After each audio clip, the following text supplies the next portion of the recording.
ఒక అమ్మాయి ఉంది. ఆమె పేరు జాన్వి. కొత్త కాలేజీ కోసం హాస్టల్కి వచ్చింది. మొదటి రోజే ఆమెకి ప్రణవి పరిచయం అయింది. ఇద్దరూ ఒకే కాలేజీలో ముందే చదివారు.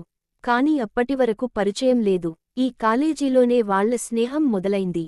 ప్రణవికి ముందు నుంచే ధన్వి, కార్తిక అనే ఫ్రెండ్స్ ఉన్నారు. త్వరలోనే జాన్వి కూడా వాళ్ల గ్రూప్లో చేరింది. అదే రూంలో అనన్య, సాన్వి అనే ఇద్దరు అమ్మాయిలు కూడా ఉండేవారు. వాళ్ళు ఈ నలుగురి స్నేహాన్ని గమనిస్తూ ఉండేవారు. ఒకరోజు అకస్మాత్తుగా ప్రణవి జాన్వితో మాట్లాడటం మానేసింది. ఎందుకో జాన్వికి అర్థం కాలేదు. ప్రణవి అనన్యతో చాలా క్లోజ్ అయింది. జాన్వి ముందు కావాలనే అనన్యతోనే ఉండేది. ధన్వి, కార్తికలను కూడా దూరం పెట్టింది.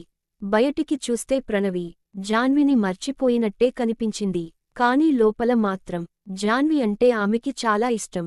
జాన్వి చాలా బాధపడింది. కాలేజీలో జాన్వికి ఇషా, పూజ అనే మంచి ఫ్రెండ్స్ ఉన్నారు. వాళ్ళు ఈ దూరాన్ని గమనించారు. ఇద్దరినీ మళ్లీ కలపడానికి ప్రయత్నించారు. ఆ రోజు నిజం బయటకి వచ్చింది. అపార్థాలు పోయాయి. స్నేహం మళ్లీ పాతలా మారింది.